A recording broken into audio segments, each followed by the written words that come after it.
ऐसा राज्य जहां प्रधानमंत्री आवास योजना, प्रधानमंत्री आयुष्मान कार्ड योजना, प्रधानमंत्री विश्वकर्मा योजना, प्रधानमंत्री किसान सम्मान योजना, कोई योजना का लाभ उस राज्य के लोगों को नहीं मिल रहा है। पता होगा शायद उस राज्य का नाम था पश्चिम बंगाल, जिस पश्चिम बंगाल में वर्ष 2011 से टीएमसी की सरकार थी, तृणमूल कांग्रेस, मुख्यमंत्री थी ममता बनर्जी। इस बार के विधानसभा चुनाव में वो पूरी तरह हार चुकी है, पूरा सुपरा साफ हो चुका है और बीजेपी पूर्ण रूप से वहाँ सत्ता में आ चुकी है। अब सवाल यह उठता है कि आखिर इन योजनाओं को चलाया क्यों नहीं जा रहा था, यह बड़ा सवाल है।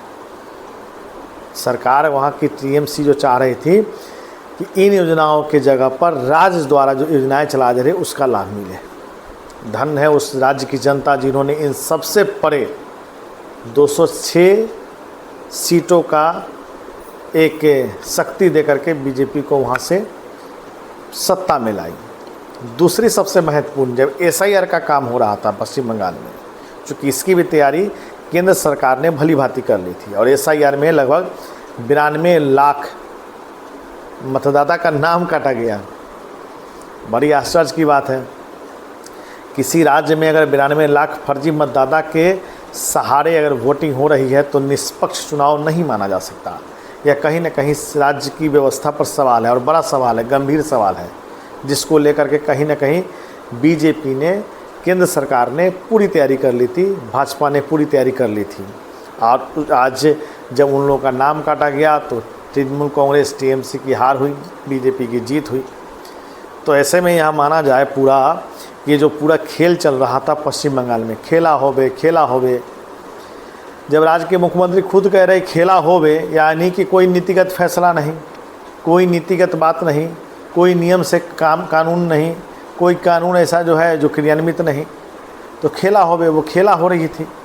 और खेला ऐसा हो रहा था कि 92 लाख फर्जी वोटर जो है वो मतदान कर रहे थे। राज्य के मुख्यमंत्री, राज्य के नेता, टीएमसी वाले बताते थे खेला होवे।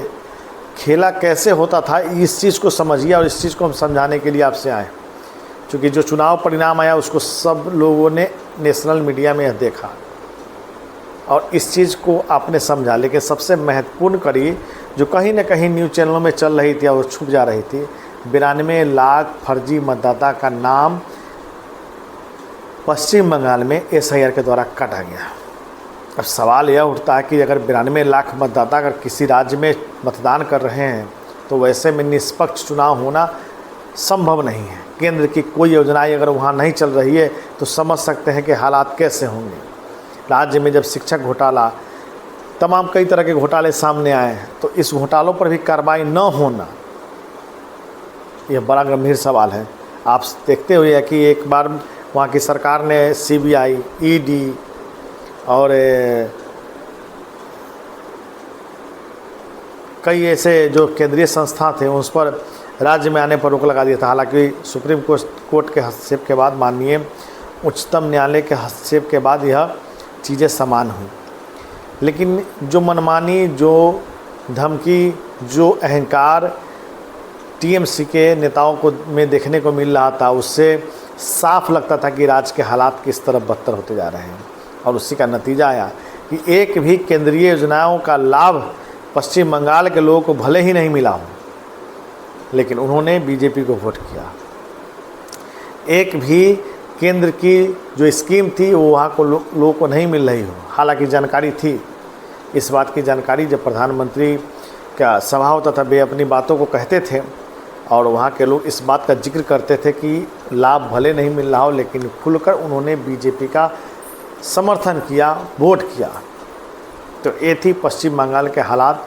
आने वाले समय में पश्चिम बंगाल के जो बड़े निवेशक है, जो निवेश का काम था, चूँकि टाटा के सिंगूर प्लांट का जो विरोध हुआ था उसी को लेकर के ममता बनर्जी उसी आंदोलन से आगे बढ़ी थी और उस आंदोलन से आगे बढ़ने के बाद जो बड़ा निवेश था पश्चिम बंगाल में रुक गया था। अब आने वाले समय में पश्चिम बंगाल में क्या कुछ बड़ा होगा, हम इस चीज़ को आपके साथ ज़रूर साझा करेंगे, अपडेट करेंगे। धन्यवाद।